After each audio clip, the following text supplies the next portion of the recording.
Pada kesempatan kali ini, kita akan membahas topik yang cukup menarik dan relevan terhadap kehidupan sehari-hari, yaitu perilaku konsumen dan pendekatan atributnya. Nah, sebelum kita lanjut, apa sih perilaku konsumen itu? Perilaku konsumen adalah studi tentang bagaimana seorang individu atau rumah tangga mengalokasikan pendapatannya terhadap barang dan jasa untuk mendapatkan kepuasan maksimal dengan anggaran yang terbatas. Dalam mempelajari perilaku konsumen, terdapat dua pendekatan yang sering digunakan. Yang pertama, pendekatan kardinal, yang kedua yaitu pendekatan ordinal. Namun, pendekatan yang sering digunakan serta populer dengan analisa kurva indifference yaitu pendekatan ordinal. Tapi, apa sih itu pendekatan atribut? Nah, pendekatan atribut adalah suatu pendekatan yang menganalisis keputusan konsumen berdasarkan karakteristik dan juga fitur dari produk, atau kita sebut dengan atribut, yang menurut para konsumen penting dan dapat mempengaruhi keputusan dari konsumen. Nah, yang kita bahas pada video kali ini adalah perilaku konsumen dalam mencapai kepuasan pada produk kebersihan yaitu sabun mandi. Bagaimana dengan analisanya? Yuk kita simak pada video selanjutnya.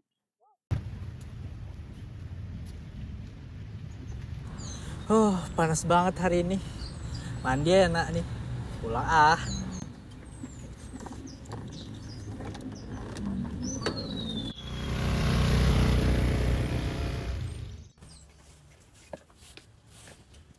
Bentar. Tadi kan sabunnya habis ya? Beli dulu dah.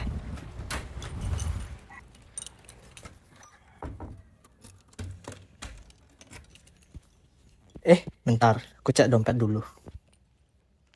Ya, cuma 5.000. Ah, cukup lah. Misi dek, ada jual sabun nggak? Ada, mau yang mana?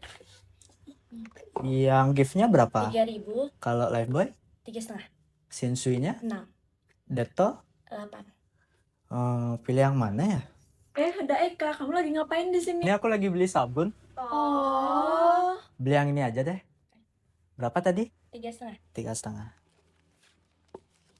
Ya. Kasih ya, duluan ya. Ya. Kenapa ya Eka buru-buru banget pulangnya? Nggak tahu kenapa ya dia buru-buru banget. Tapi tadi aku lihat dia beli sabun sih, sabun Lifebuoy. Tapi kenapa dia pilih Lifebuoy padahal pilihannya yang lain banyak? Apa kita tak ke kosnya Eka aja nggak sih sekarang? Kita tak di sana, kenapa dia milih itu? Ya yuk.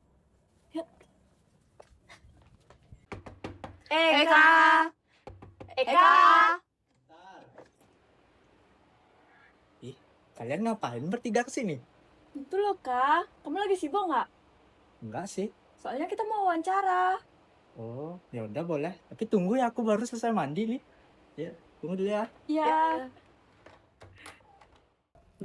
Halo Eka, sebelumnya boleh perkenalkan diri dulu nggak?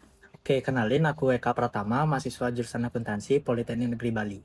Oke, langsung aja ya. Kira-kira berapa sih budget yang kamu siapin buat kebutuhan sehari-hari? Kalau budget biasanya aku menyesuaikan. Kalau orang tua sih biasanya ngasihnya 500 ribuan. Nah, dari total budget 500.000 yang dikasih, ini pembagiannya gimana? 500 ribu itu biasanya aku bagi buat beli makan, beli bensin motor, kebutuhan kos, dan sesekali aku pakai buat hangout sama teman-teman, terus sisanya aku tabung. Nah, berarti buat produk kebersihan kayak sabun, sampo, dan lain-lain gitu budgetnya berapa? Kalau produk kebersihan aku biasanya sisihin 5.000 sehari, itu udah termasuk sabun, odol, sama kebutuhan mandi yang lain yang biasanya aku sih belinya mingguan atau bulanan, tapi tetap sih aku hitung rata-rata per hari.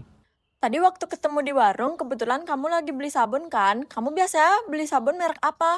Oh, yang tadi itu.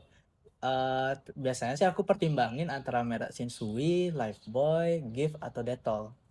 Tapi dari semua merek yang udah kamu sebutin tadi nih, jadinya kamu beli yang mana? Tadi sih aku pilihnya Lifebuoy ya, karena berdasarkan pengalaman aku yang sebelumnya, Lifebuoy itu wanginya lumayan tahan lama dan lebih cocok di kulit aku yang sensitif. Oh gitu. Boleh tahu nggak sih harga dari brand-brand sabun yang kamu sebutin itu?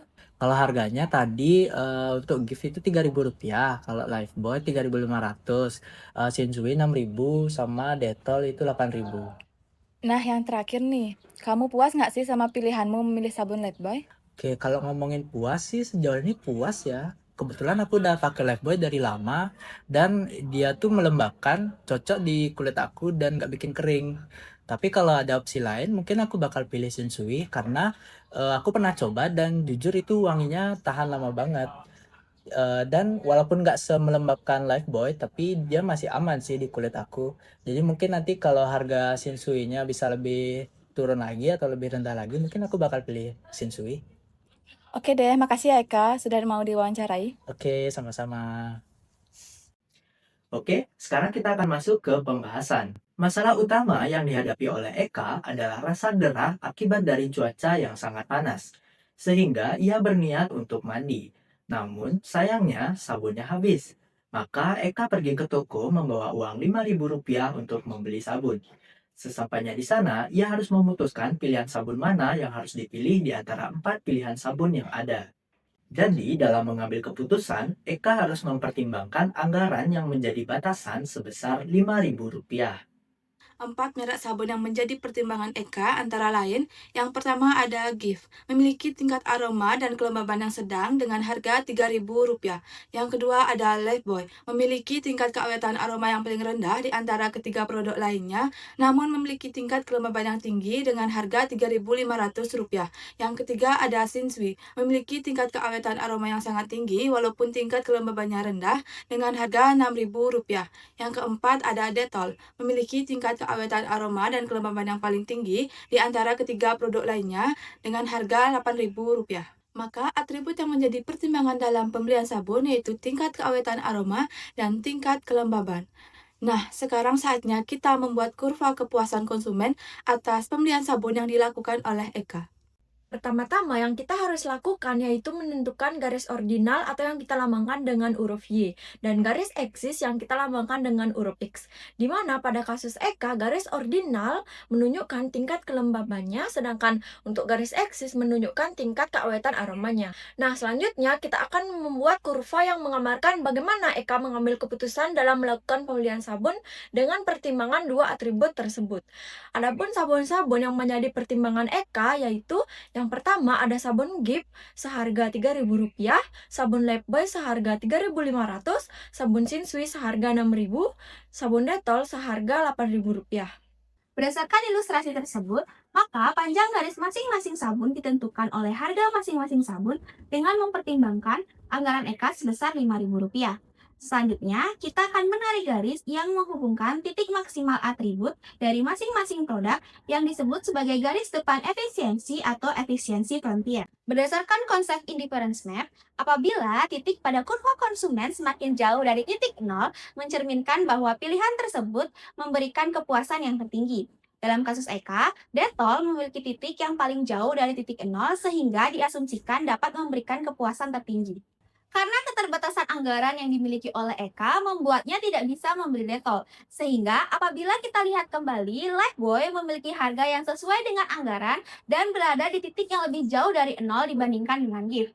Maka berdasarkan asumsi rasionalitas, keputusan yang diambil oleh Eka adalah membeli Lifebuoy dengan pertimbangan bahwa sabun Lifebuoy memiliki aroma yang tahan lama dan melembabkan di kulit.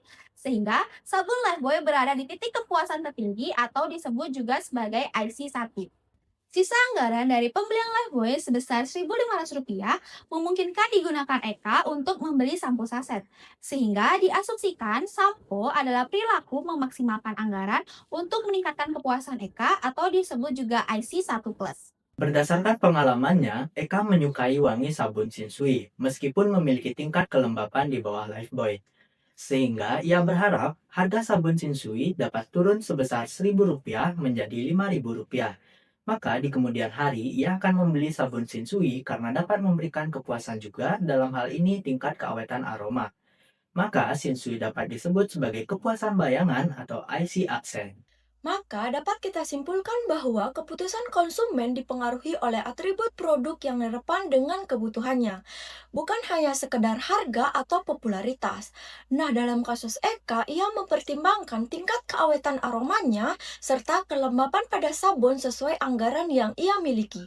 Nah, dengan keterbatasan anggaran senilai Rp5.000, pilihan yang rasional jatuh pada sabun Lifebuoy, karena ia memberi keseimbangan manfaat serta harga yang mencerminkan bagaimana konsumen berupaya memaksimalkan kepuasan dalam batas kemampuan finansial yang ia miliki. Demikianlah pembahasan kami tentang perilaku konsumen dengan pendekatan atribut dalam pemilihan keputusan. Semoga apa yang kami sampaikan bisa menjadi wawasan yang bermanfaat dan menjadi bekal dalam pengambilan keputusan pembelian yang lebih bijak dan sesuai dengan kebutuhan. Terima kasih telah menyimak video ini sampai akhir. Sampai jumpa di kesempatan selanjutnya karena menjadi konsumen yang cerdas itu keren.